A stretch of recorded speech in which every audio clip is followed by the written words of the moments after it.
Hello and welcome to another video in my ongoing series where I am developing a DPaint inspired pixel editor using my custom C++ GUI engine and framework.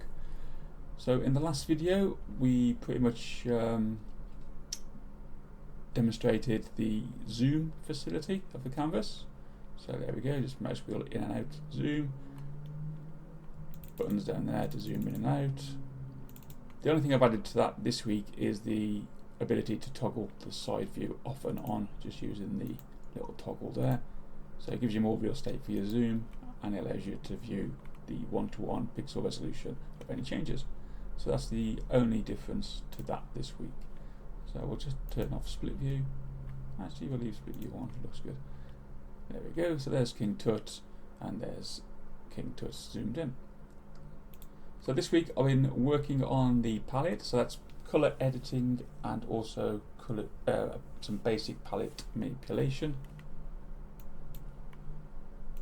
There we go, zoom in the middle.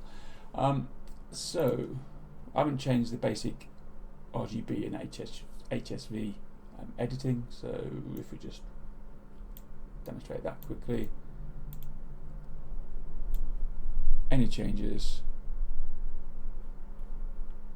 on these sliders will automatically update the image in real time. So that's one of the joys of using a indexed palette system. Any changes to the colours in the palette instantaneously change the image, all at 60 frames per second. So that was the RGB. Let's go to HSV, just demonstrate that one, and that's a black colour. So we have to increase the saturation and the brightness first before I have any effect, and then we can just scroll through any colour in the spectrum, select any colour we want, change saturation, change its brightness. There you go, so that's a full HSV facility there, so it's done do all that back to normal. So the gradient tool, that hasn't changed either, so we can just select a full range of colours within the palette, any colours we want. And because we went from black to almost white, it produced a grayscale automatically. If we go from brown to almost blue, there we go, got a brown to almost blue gradient there.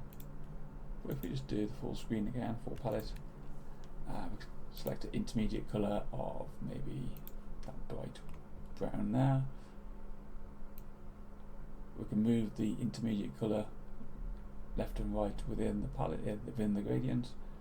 We can change the portion of the gradient we actually want to bake in, so can we reduce it, or we can totally invert it. And when we click on accept, there we go, we've got a sepia in negative of King Tut. Looks quite good actually. Yeah, nice. But we'll just undo that. So that's the gradient tool, hasn't changed.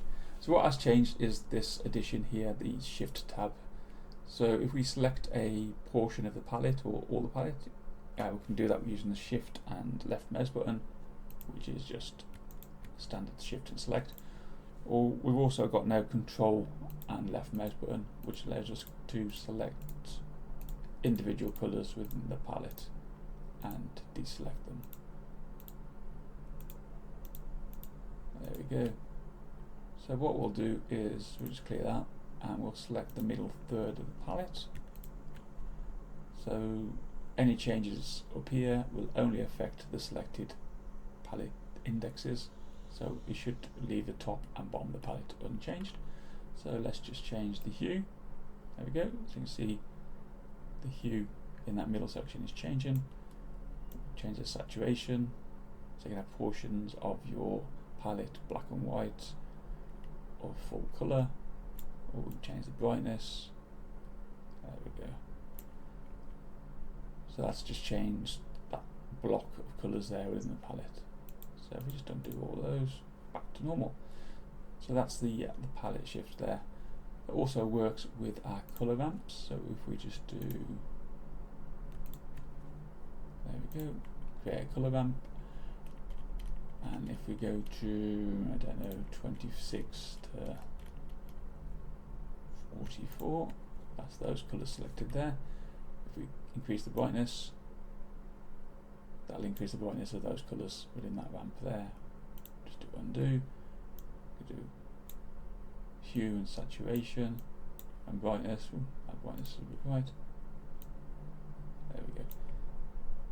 So again, we've got easy and quick changes to portions of the palette. What we can also do there, we've left this one here where we can just quickly change parts of the palette using these just spinners, steppers here. So we'll just undo that. So that's the colour manipulation. So the only thing we did there basically is add a shift tab where we can shift portions of the palettes within the colour space.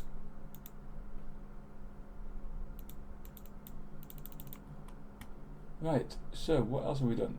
We've also added the ability to move colours within the palette. So if I select the brightest colour, which is 255, and I drag it, you see a nice little drag icon there, we can insert it at any other point in the palette. So if we insert it at 0, there we go. As you see, there's no change to the actual image. That's because we've just moved the colour. So what's happened there is we've moved the colour and the engine has automatically remapped all the colours in the image to use the new positions. So now colour 1 should have moved up 1. Colour 0 should have moved up 1, sorry. So now it should be colour 1. So if we change colour 1 to red, yes, there you go, that's the background image. Background colour there. So we'll just undo that.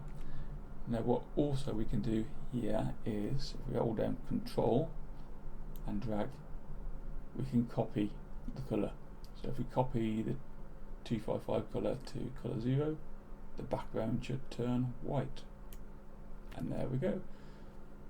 So that has changed the palette. So what we're doing there, the image, because what we're doing there now is actually just overwriting the colour by just dragging.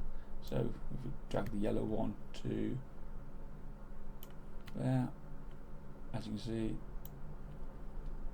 just a quick way of copying colours. So that's it. So we've got basic palette manipulation. We can drag colours around the palette, we can copy colours around the palette, and we can also undo. So we can always revert back. Yeah, so the palette is pretty much done now. I need to add just a couple more tools at some point, but I'm actually getting bored of the